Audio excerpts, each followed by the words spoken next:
बिस्मिल्लाहिर्रहमानिर्रहीम। Welcome back again. I hope आप लोग ठीक ठाक होंगे। अल्लाह का शुक्र, मैं भी ठीक ठाक और बहुत मज़े में। तो भाई क्या चल रहा है आप सबकी लाइफ में? जैसे कि यहाँ तो मैं कट कर रही हूँ आज पालक। थंबनेल में आपने देख ही लिया होगा कि आज का टॉपिक है 5 मिनट काम की आदत से घर को वेल ऑर्गेनाइज और मेंटेन करें। अच्छा, इसका मतलब ये नहीं है, बहुत से लोग ये समझेंगे कि 5 मिनट में घर को बिल्कुल साफ़ सुथरा कर लें या 5 मिनट में घर की क्लीनिंग कर लें। नहीं, 5 मिनट के ऐसे काम को जिसके करने से हमारा रूम थोड़ा सा वेल मेंटेन लगे। जैसे कि चले मैं आपको आगे बताती हूँ कि हम सबसे पहले जो नंबर पे ना 5 मिनट में ये काम होता है और फटाफट से हमारा कमरा बिल्कुल साफ़ सुथरा लगता है, वो है बेड शीट सही करना, यानी बेड की चादर को सही करना। अगर हम बेड पे सोते तो बेड की, अगर मैट्रेस पे या कारपेट पे सोते तो वहाँ की चादर को सही करना।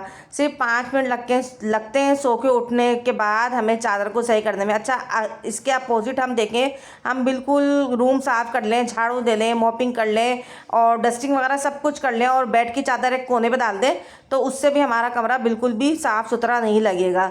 अच्छा, सफाई तो वैसे भी निपसिवान है और हर घर का एक अलग रूटीन और अलग तरीका होता है घर की सफाई का। बहुत से लोग वीकली सफाई करते हैं, बहुत से मंथली, जो डीप क्लीनिंग की बात हो रही है, मंथली करते हैं और बहुत से डेली बेसिस पे इतनी सफाई करते हैं कि वो इतना अपने आप को भी थका लेते हैं। ऐसा भी नहीं होना चाहिए कि हर चीज़ को एक बैलेंस में रख के काम करना चाहिए। ये नहीं कि अगर हम घर की सफाई में लगे हुए हैं तो बस सारे दूसरे काम हमने छोड़ दिए, सफाइयों में लगे हुए हैं और कर करके हम थक गए और कोई आ गया या हमें कहीं जाना पड़ जाए तो फिर हमारी तबीयत भी चिड़चिड़ाहट होती है और कहीं जाने का भी दिल नहीं चाहता। तो और जाना भी कई जगह पे ज़रूरी होता है, जैसे कि कोई बीमार हो गया, उसकी आयादत के लिए हमें जाना है या शॉपिंग पे जाना है, ग्रॉसरी ख़त्म हो गई तो ये जगहों पे भी हमें जाना होता है। तो फिर वो आजकल हो रहा होता है, तो ऐसा नहीं करें, अपने आप को भी इतना नहीं थकाएं और 5-5 मिनट में चले मैं आपको जो बताती हूँ ना वो काम है वो करें और अपनी लाइफ करें ईजी।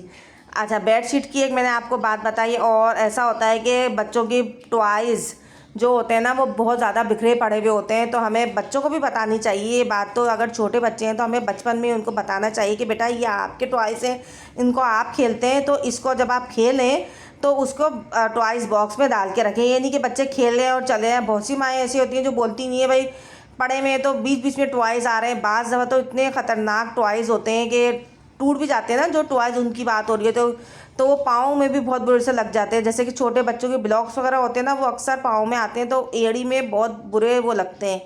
तो इससे एक तो ये नुकसान है और आपका घर भी गंदा रहता है। तो बच्चों को भी आप आदत डालें कि बेटा जब आप खेल लें, खेल से फारिग हो जाए तो अपने सारे टॉयज़ उठा के अपने टॉयज़ बॉक्स में डालें। तो फिर बच्चों को यही आदत होती है, उनको एग्जाम्पल दे के समझाएँ, उनको हर तरीके से समझाएं कि बेटा ये आपकी टॉयज़ हैं तो आपको ही इसे समेट के रखना है। देखें, मैं तो अपनी कोई चीज़ें आपसे नहीं कहती ना कि भाई मेरी चीज़ें समेटें, लाइक ज्वेलरी वगैरह हो गई इस तरह के, या मैं आपसे नहीं कहती ना कि बेटा मेरी कबर्ड वगैरह साफ़ करें। तो आप बच्चे हैं तो जब आप खेलें तो अपना सामान उठा के रखें।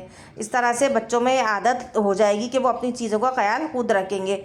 अच्छा, टॉयज़ के अलावा टेबल पे जो हमारे बुक्स पड़ी हुई होती हैं, बच्चे रात में पढ़ते हैं या ऐसे ही छोड़ देते हैं। छोटे बच्चे होते हैं तो वो ऐसे ही छोड़ देंगे, जैसे आते हैं वो तो हमें ही करना है। तो अगर हम टेबल को भी 5 मिनट लगते हैं टेबल क्लीनिंग करने में, जल्दी जल्दी से हम बुक्स वगैरह हटा दें या डाइनिंग टेबल पे जो सामान वगैरह होता है उसको भी 5 से 10 मिनट लगते हैं ये काम करने में। अच्छा, चीज़ों को और जगह पे रखने की आदत डालें। एक ये भी है, नंबर 2 पे आप समझ लीजिए ये बात है कि जो आपकी चीज़ है ना उसको आप कोशिश करें अपनी जगह पे रखें। जैसे हम बहुत दफ़ा ऐसा होता है कि बाज़ार से आए और हमने स्लीपर्स कहीं फेंक दी, की कहीं रख दी और अपना अबाया स्कार्फ वगैरह कहीं और डाल दिया, चेयर रखी है तो चेयर पे डाल दिया और वहीं हम बैठ गए। हार्डली 5 मिनट्स लगते हैं हम अबाया अपना हैंग करें और जो की है वो की होल्डर पर लगाएं। इस की होल्डर हर घर में लाजमी होना चाहिए। ये मैं समझती हूँ कि इससे एक तो की हमारी गुम भी नहीं होती और आपको जगह पे मिल जाती है। अंधेरे में भी आप वो समझ लें, वही वाली बात है ना, पहले के लोग कहते थे ऐसी जगह पे सामान रखें कि अंधेरे में भी हाथ डालें तो सामान मिल जाए। तो आपको पता होगा की होल्डर पे ही हमारी बाइक की या जो भी एक्सपायरी डेट चाबियाँ हैं तो आपको वहीं मिलेंगी। उसके बाद आ गई हमारी बारी 5 मिनट का जो मैं आपको काम बता रही हूँ वो है स्लीपर्स को अपनी जगह पे रखना।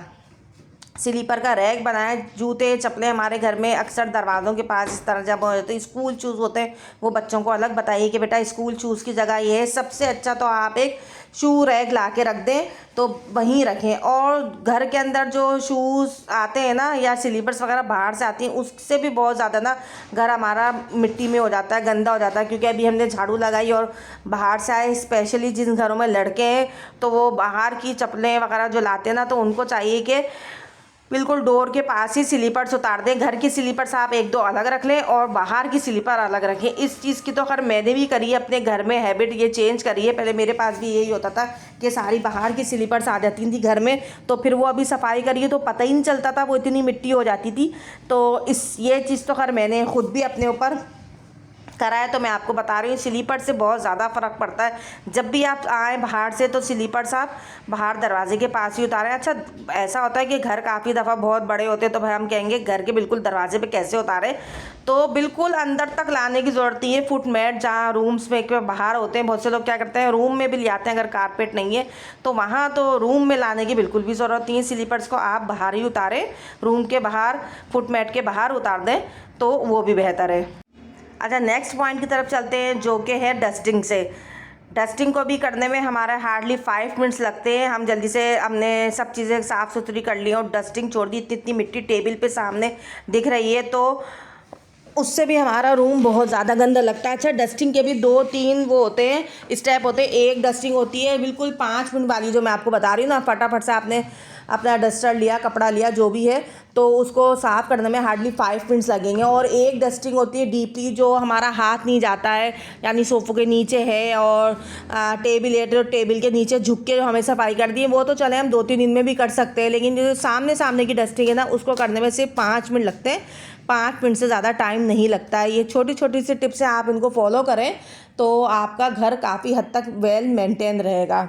नेक्स्ट टिप की तरफ चलते हैं जो 5 मिनट में हमारा वर्क कंप्लीट हो जाएगा, वो है माइक्रोवेव की सफाई है। दिन में हम कितनी दफ़ा माइक्रो ओवन में खाना गर्म करते हैं, और जब खाना गर्म करते हैं तो लाजमी से बात है उसकी जो खाना उड़ता है, जब गर्म होता है ज़्यादा तो चींटियाँ हमारे ऊपर माइक्रोवेव के ऊपर लग जाती है। अच्छा, जब हम खाना गर्म करें, जब मैं नहीं कह रही कि आप उसको फटाफट से साफ़ करें, लेकिन जब रात में बर्तन वगैरह वॉश कर दें सब कुछ, तो वही आप बर्तन जिससे हम वॉश करते हैं, कपड़ा है, जो भी चीज़ें आपके पास, उससे हम अच्छी तरह से ओवन को लाजमी साफ़ करें। थोड़ा सा कपड़े पे आप डिश वॉश लगाएं नीम गर्म पानी के साथ। अगर नीम गर्म पानी नहीं भी कर सकते तो बस इसी तरह डिश वॉश लगाएं और उसको हल्का सा साफ़ करें और एक दूसरे कपड़े से उसको क्लीन कर दें। तो उसको भी करने में ना, ये आप डेली करेंगे रात में तो सिर्फ 5 मिनट लगेंगे, 5 मिनट से ज़्यादा नहीं लगेंगे। चाहे तो आप टाइम देख के ओवन की सफाई कर ले 5 मिनट में। और अगर हम सोचेंगे चले 2-3 दिन बाद करेंगे, फिर वो 2-3 दिन ऐसा होता है कि भाई आज नहीं कल कर लेंगे, कल नहीं परसों कर लेंगे, अब हम बहुत थक गए, बस अब ओवन की तो अब कल ही करेंगे। तो आजकल ये होता रहता है। तो आप डेली बेसिस पे ओवन की सफाई करें, मुश्किल से 5 मिनट लगेंगे, मैंने आपको बताया। मूव करते हैं अब हम नेक्स्ट हैबिट की तरफ, जो कि 5 मिनट में हो जाएगा। जब आप बिस्तर पे जाएं, सोने के लिए लेटें, तो 5 से 10 मिनट लगते हैं। आप आयतल कुर्सी और दुरूद शरीफ, उसी के साथ साथ चारों कुल और जितनी आपको सूरतें याद हैं वो सब सूरतें पढ़ें। 5 मिनट से हो सकता है ज़्यादा भी लग जाए, लेकिन ये काम आप लाजमी करें। और छोटे बच्चे अगर आपके साथ हैं तो आप उनको 5 से 6 साल के जो बच्चे हो जाते हैं तो उनके जब बोलना शुरू करते हैं तो उनको कलमा पढ़ाना सिखाएं।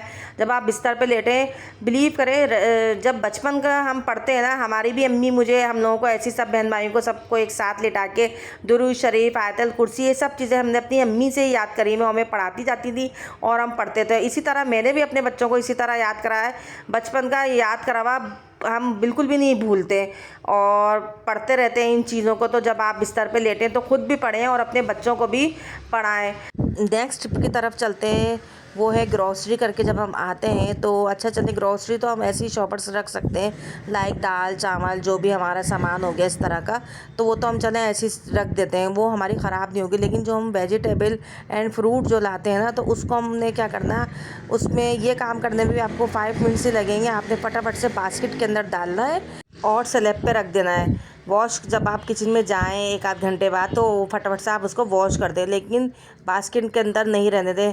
अच्छा, बहुत सारे फ्रूट होते हैं जो बहुत जल्दी ख़राब होते हैं, जैसे अंगूर वगैरह हो गए, हम लाते हैं और इसी तरह फ्रिज में शॉपर समेत रख देते हैं कि भाई शाम में यूज़ करेंगे या कल यूज़ करेंगे। स्ट्रॉबेरी हो गई, ये चीज़ों का आप थोड़ा सा ख्याल रखें, उसको आप बास्केट में करके फिर फ्रिज में रखें। शॉपर्स में से फ्रूट वेजिटेबल को फटाफट से आप निकाल लें। अच्छा, नेक्स्ट टिप की तरफ चलते हैं हम। फ्रिज में बहुत सारा खाना जो होता है वो कभी हम देखते भी नहीं है। आजकल तो इतने बड़े बड़े फ्रिज आ गए हैं और वैसे भी तो वो पीछे होता जाता है खाना। उस चीज़ का लाजमी ख्याल रखें। फ्रिज में जब आप रात में पानी की बोतलें वगैरह सब भरें और फ्रिज में हम रखते हैं तो एक नज़र फ्रिज में लाजमी मारें। देखें, जो आज आपने खाना नहीं खाया, कल नहीं खाया, तो 2-3 दिन बाद आप वो खाना कैसे खाएँगे? तो फिर वो खाना आप निकाल दें और ख़राब भी हो जाता है वो। तो ये नहीं कि आप सामने सामने खाना रखते जाएं और पीछे बर्तन करते जाएं। बहुत से जगह मैंने देखा है कि फ्रिज फुल हुई हुई होती है सामान से और फिर वो सामान फिकता ही है, निकल के ख़राब हो जाता है। तो इससे बेहतर है कि आप फ्रिज में देखते रहें कि भाई कौन सी चीज़ ख़राब हो रही है, आगे पीछे करते रहें। जो चीज़ फ्रिज में ख़राब हो रही है तो उसको 1 आध दिन बाद ही निकाल लें, ये नहीं कि 1 आध हफ्ते बाद फिर आप निकालें और आगे आप बॉक्सेस रखते जाएं और पीछे मतलब वो जो पीछे का खाना होता है वो पीछे होता चले जाता है। इस तरह नहीं करें। फ्रिज को भी लाजमी देखा करें। डेली रात में सोने से पहले लाजमी देखें। और बहुत से लोग तो भगोने वगैरह बड़े बड़े से वो रख देते हैं, वो नहीं रखने चाहिए फ्रिज में, बहुत ज़्यादा बड़े बड़े से भगोने वगैरह। तो उसको आप बॉक्सेस में करके खाना फिर वो रखें इस तरह करके। और बहुत ज़्यादा खाना है तो बड़े भी काफ़ी बॉक्स आते हैं तो उसमें भी करके आप रख सकते हैं। अच्छा, मैंने बहुत सारे लोगों को देखा है कि फ्रिज में से बोतल निकाली, पानी भरा और पानी पी भी रहे हैं और डोर खुला हुआ है फ्रिज का। जब पूरा पानी पी लिया फिर फ्रिज में बोतल रखी और डोर बंद करा। इस तरह नहीं करना चाहिए। आप ये सोचें कि हमारे घर में सिर्फ 1-2 दिन फ्रिज नहीं हो। फ्रिज की अहमियत का आपको जब पता चलेगा जब फ्रिज नहीं होगा। तो ये ऐसा नहीं करना चाहिए। फ्रिज का भी हमें अपने बहुत ख्याल करना चाहिए। सो व्यूअर्स, आज की मैंने आपसे इतनी सारी बातें आपको टिप्स बताई। अच्छा, वो ही बातें ना, करने वालों के लिए बहुत सारे काम है और नहीं करने वालों के लिए काम कुछ भी नहीं है। बात है ये। आज का व्लॉग मैं करती हूँ यहीं पर एंड। अगर आपको मेरा व्लॉग पसंद आया तो इसको लाइक, शेयर, कमेंट, सब्सक्राइब कीजिए। मुझे रखिए अपनी दुआओं में याद। आपसे मिलूँगी बहुत जल्द एक नए व्लॉग के साथ। जब तक के लिए अल्लाह हाफिज़।